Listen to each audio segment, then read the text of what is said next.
Hello friends. फिर से मैं वेलकम करता हूँ एक नए वीडियो पे। मेरे आपके सामने जो स्क्रीन दिख है उसमें आप निफ्टी फिफ्टी का जो निफ्टी का चार्ट देख सकते हैं। यहाँ पे इस हफ्ते भी निफ्टी कहीं ना कहीं अपने जो एक रेजिस्टेंस लेवल के आसपास 22,000 के आसपास ये बंद हुआ है इस हफ्ते में भी अगर हम देखें। और पिछले कुछ हफ्तों से वो इसी रेंज पे ही बंद हो रहा है।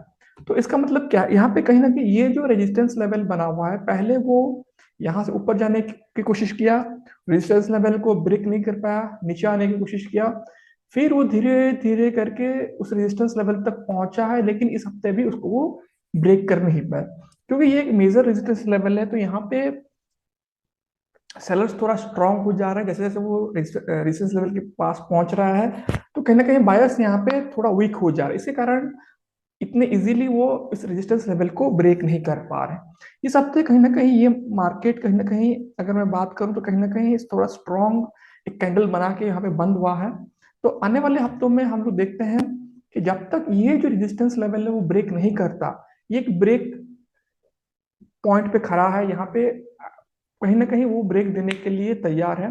तो आने वाले दिनों में अगर वो इस रेजिस्टेंस लेवल को ब्रेक करता है तो देन यहाँ पे वो फिर से अपना जो अपवर्ड जर्नी है वो कंटिन्यू करेगा। तो जब तक ये यहाँ पे एक ब्रेकआउट नहीं देता हम लोग वेट करेंगे और हमको एक कंफर्मेशन यहाँ पे नहीं मिलेगा। एक बहुत इंटरेस्टिंग पोजीशन पे आके निफ्टी फिफ्टी खड़ा है। अगर मैं बात करूं बैंक की, बैंक कहीं ना कहीं निफ्टी फिफ्टी कंपेरिजन में थोड़ा सा यहाँ पे वीक चल रहा है।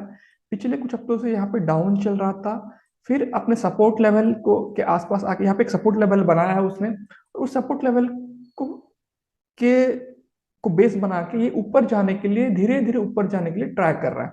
तो इस हफ्ते भी कहीं ना कहीं ये इस एक स्ट्रॉन्ग पॉजिटिव कैंडल यहाँ पे बनाया है। तो अभी यहाँ पे जो एक हाई, जो कि अभी रेजिस्टेंस लेवल बना हुआ है 47,000, ये एक इंटरेस्टिंग लेवल अब बन गया है। यहाँ पे इसको पहले आने वाले दिनों में ब्रेक करना चाहिए 47,000 का लेवल। जब तक ये ब्रेक नहीं करता तब तक एक कॉन्फिडेंस नहीं आएगा हम लोगों को। अगर ये 47,000 ब्रेक करता है, यहाँ पे जो ये गैप बनेगा, ये गैप को फिल नेक्स्ट ये गैप को यहाँ पे फिलअप करना पड़ेगा। फिर जब ये गैप को फिलअप करने के बाद नेक्स्ट यहाँ पे आता है उसका जो मेजर एक रेजिस्टेंस लेवल। तो अभी थोड़ा सा जो निफ्टी बैंक का जो रास्ता है, जर्नी है, वो थोड़ा अभी चैलेंजेस है।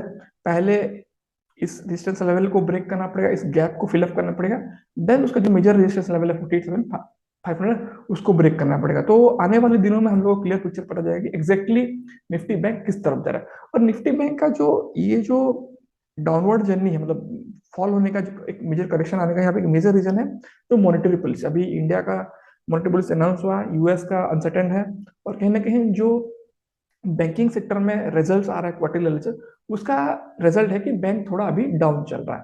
तो ओवरऑल बात करें तो निफ्टी फिफ्टी कहीं ना कहीं स्ट्रांग है, और निफ्टी फिफ्टी कंपेरिजन में बैंक थोड़ा वीक चल रहा है। तो होप कर सकते हैं कि आने वाले दिनों में बैंक भी ऊपर जाने के लिए कोशिश करे, ओवरकम करे, इस जो अभी डाउनफॉल हो रहा है उसे ओवरकम करने के लिए वो ट्राई करे। इस हफ्ते अगर मैं न्यूज की बात करूं, स्टॉक जो न्यूज पर है, यहाँ पे मैंने दो स्टॉक लिए हैं।